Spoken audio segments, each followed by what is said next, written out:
They asked a local tinsmith to make a lamp with a small tank at the bottom.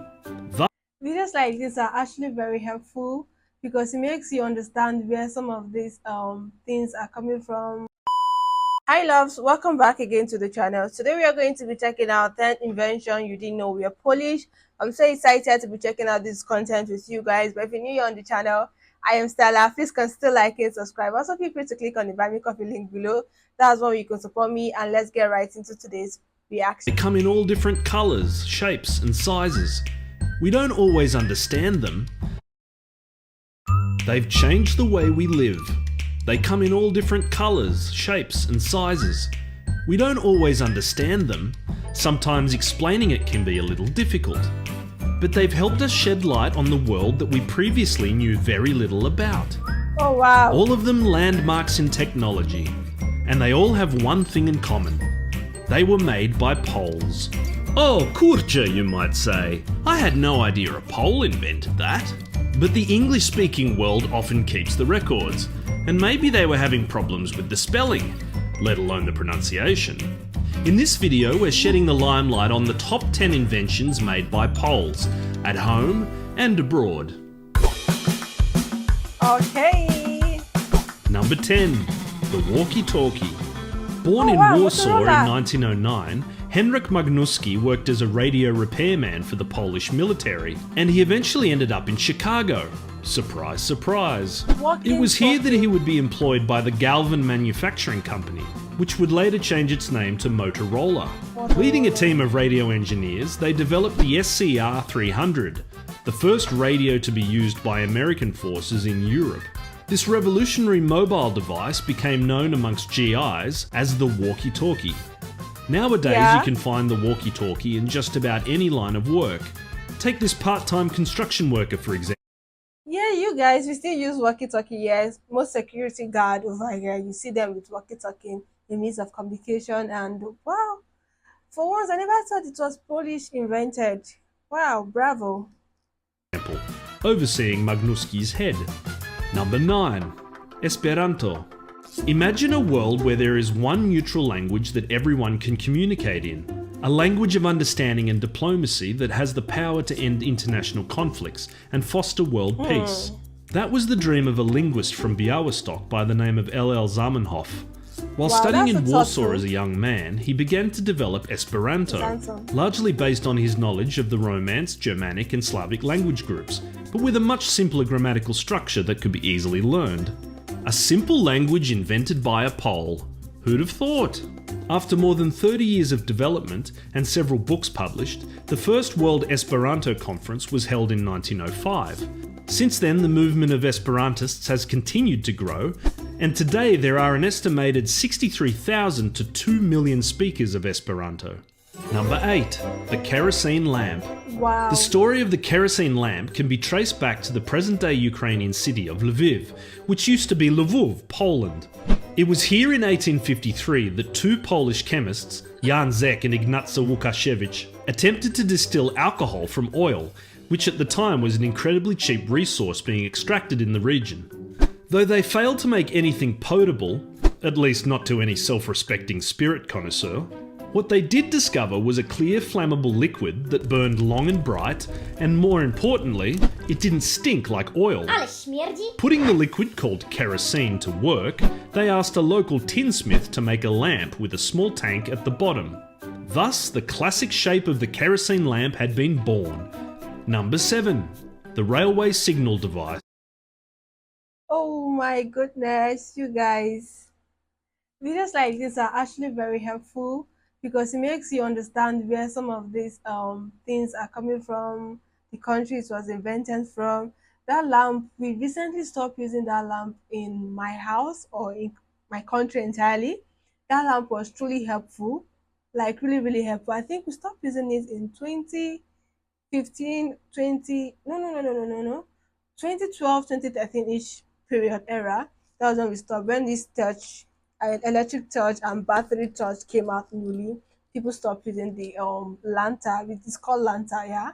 And wow, Never thought. Jan Josef Baranovsky deserves the award for the most proactive employee of all time when it comes to his work for the French railway. Fleeing Poland after the failed November uprising of 1830, Baranovsky first worked as a bank teller and cashier in France, before he landed a job as a bookkeeper for the National Rail Network. Baranovsky made several key inventions for the railway system, including the first ever ticket printing machine that could spit out 5,000 tickets an hour, and each with a unique serial number.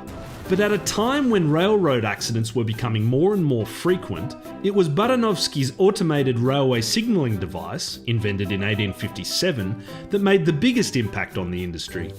Prior to this, signalling depended on employees waving flags at various points along the track, as well as their knowledge of when and where the trains were coming from. In an age of increasingly busy railway lines, the Baranovsky signal, as it became known, avoided countless accidents and undoubtedly saved a lot of lives.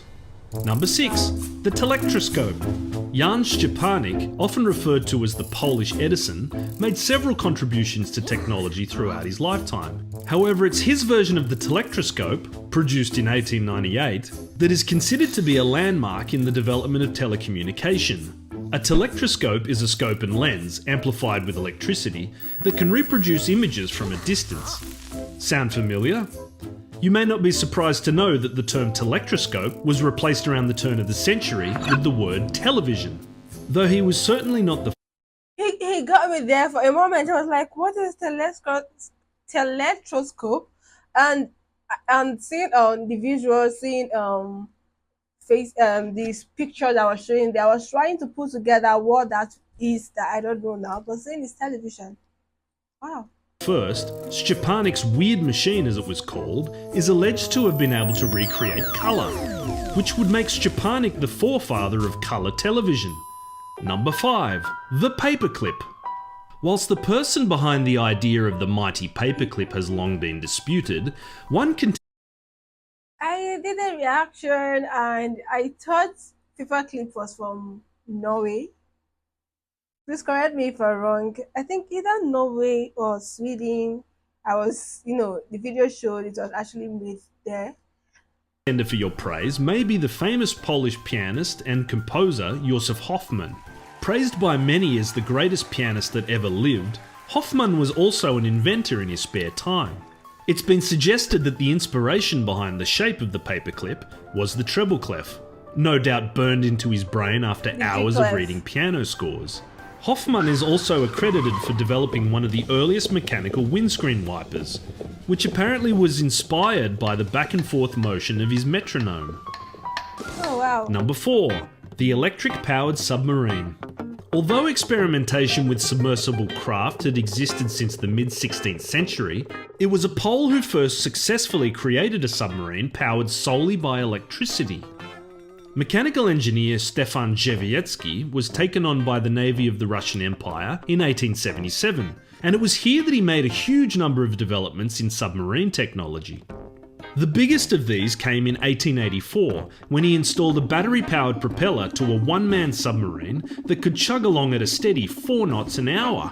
While it may sound slightly unimpressive now, this was a major technological advancement at the time, and especially considering the fact that most submarines were still relying on coal power and oars. Outside of submarine technology, Drzewiecki is also the guy who invented the taximeter, of all things. Number 3. The vote counting machine. Oh look, it's our friend Baranovsky again. The mid-19th century was a time of renewed interest in liberal democracy, and public voting was taken very seriously. Realising the overwhelming task of counting votes, as well as issues of scrutiny and impartiality, Baranovsky conceived the idea that it would be better for a machine to do all the counting instead. No doubt his obsession with numbers was the major motivator behind this, and other machines he patented as well include the gas meter. Yes, apparently he invented that as well. Number 2. Cotton swabs. A cornerstone of modern hygiene, the cotton swab was developed by Leo Gostowski, a Pole from Warsaw who made the Chicago move in 1912. The story goes that in 1923, Gestanzang found his wife, Jutta, applying cotton wads to toothpicks in an attempt to reach those hard-to-clean places. This became the inspiration behind the Q-tip, Q standing for quality. But unlike his wife's toothpick, the Q-tip had 2 cotton tips to allow for double takes. Before we reveal our number 1 Polish invention, we'd like to mention that Poland in Your Pocket is currently struggling financially, no thanks to the coronavirus situation. In the description you'll find a link to our donation campaign, where you can make a contribution to keep us going at this difficult time, and we really do appreciate any support that you can give us. Number 1. The Bulletproof Vest. If you can stop a bullet, you're either Superman or a Pole. The first commercially produced bulletproof vest was made by a Polish priest named Kazimierz Zeglen, who travelled to the US in the 19th century. It was here that he came across the research of a George E. Goodfellow, a physician based out in the Wild West. It was Goodfellow that observed how gunshot victims who had silk fabric against their bodies often had reduced injuries when struck by a bullet. Expanding on his research, Zeglen developed a centimetre-thick vest of layered and woven silk that could stop a bullet altogether. He publicly demonstrated his new invention in 1897. The priest wore the vest and the assistant fired the bullet. But Zeglen's vest was not a viable product. It was slow to produce, not to mention the outrageous price tag of $800 US, which is about $25,000 today.